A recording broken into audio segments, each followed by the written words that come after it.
ठरलं तर मग या मालिकेच्या 5 एप्रिलच्या भागात आपण बघणार आहोत की अर्जुन सायलीला पुस्तक देताना म्हणतो की पुस्तकाला पण तुम्ही लाल कलर लावला आहे का? तेव्हा सायली म्हणते की नाही, याला आधीपासूनच हा कवर आहे. सायली तिथं थांबण्याचा विचार करत असते आणि ती अर्जुनला म्हणते पण की माझी सर्व कामे आवरली आहेत, मी इथेच आहे शेजारी, असं म्हणून ती हळूहळू चालू लागते. तेवढ्यात अर्जुन सायलीला हाक मारतो, मिसेस सायली. सायली पटकन थांबते आणि अर्जुनजवळ येते. अर्जुन तिला म्हणतो, मी आपल्याच केसचं काम करत आहे, तुम्ही पण इथे थांबा, मला तेवढीच तुमची मदत होईल. मग सायलीला पण तिथे थांबायचंच असतं, म्हणून सायली पटकन अर्जुनजवळ जाते आणि अर्जुन सायलीला म्हणतो की साक्षीनेच मधुभाऊंचा खून केला आहे, पण ह्याची एकमेव साक्षीदार ही प्रिया आहे, म्हणजेच तन्वी आहे. पण सायली म्हणते, प्रिया तर खोटं बोलत आहे.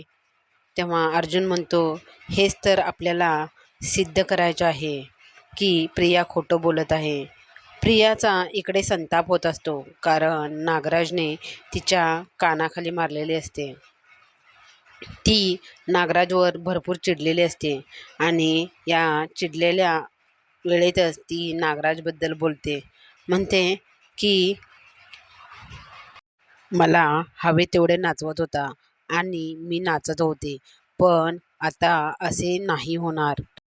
मी किल्लेदारची प्रॉपर्टी तुला कधीच मिळू देणार नाही. या उलट तुझी या घरातून कशी हकलपट्टी करते ते बघच आता. आणि तिच्या डोक्यामध्ये एक वेगळाच प्लॅन येतो. ती नागराजला धडा शिकवण्यासाठी प्लॅन करते. साक्षीला कुणाचा तरी फोन येतो आणि ते पैसे मागतात. तेव्हा साक्षी संतापते, म्हणते, इतक्या कमी वेळात मी तुमचे पैसे कसे परत करणार आहे? मला थोडीशी मुदत द्या. मी काय करू? लगेच इतके पैसे मी कसे जमा करणार? तुम्ही आमच्याबरोबर कित्येक वर्ष काम करता आहात आणि आता तुम्ही असे का वागता आहात? साक्षीला कळतच नसते की आता या फोनवरती मागणाऱ्या पैशांनाचं कसं करावं. तितक्यात चैतन्य तिथे येतो आणि साक्षीला म्हणतो की काय झालं साक्षी, काही प्रॉब्लेम आहे का? तेव्हा साक्षी त्याच्यावर चिडते आणि म्हणते की तू काय करणार आहेस? तू साधी सिंपत्ती देण्याव्यतिरिक्त काही करणार आहेस का? पण तिच्या पटकन लक्षात येतं की आपण चैतन्याला थोड्या मोठ्या स्वरात बोललो आहे आणि ती चैतन्याला म्हणते की माझ्या खूप प्रॉब्लेम्स आहेत, त्यामुळं मी तुला असं बोलले. इकडे प्रताप घरी येत नसतो, म्हणून कल्पनाला त्याची खूप काळजी वाटत असते की ते अजून का आले नाहीत, कुठे असतील, या गोष्टीचा ती विचार करत असते. आणि तितक्यात प्रताप घरी येतो. घरी आल्यानंतर कल्पना म्हणते, तुम्ही फ्रेश होऊन घ्या, मी तुम्हाला जेवायला वाढते. पण प्रताप नको असं म्हणतो. तेव्हा तो वर जातच असतो, तेवढ्यात कल्पना त्याला आहो अशी हाक मारते आणि आहो अशी हाक मारल्यानंतर प्रताप पुन्हा परत येतो आणि म्हणतो, काय झालं? त्यावर कल्पना म्हणते की मी तुम्हाला थोडंसं दूध देते, ते तरी घ्या, असं बोलते आणि प्रताप दूध घेतो. इकडे खोलीत आल्यानंतर सायली सगळं कपाट आवरत असते. तेवढ्यात ती अर्जुनला हाक मारते, अहो ते मला ब्लँकेट द्या, मी कपाटात ठेवते. हे ऐकल्यानंतर अर्जुन चकित होतो आणि सायलीला म्हणतो की या खोलीत आपण दोघंच आहोत, इथे दुसरं कोणीही नाही, तरी देखील तुम्ही मला आहो अशी हाक कशी काय मारलीत? तेव्हा सायली थोडंसं घाबरते आणि म्हणते, अहो खूप वेळा माझं कन्फ्युजन होतं की कुणासमोर तुम्हाला काय बोलायचं आणि खोलीत असताना काय बोलायचं. ते तोंडून निघून गेलं.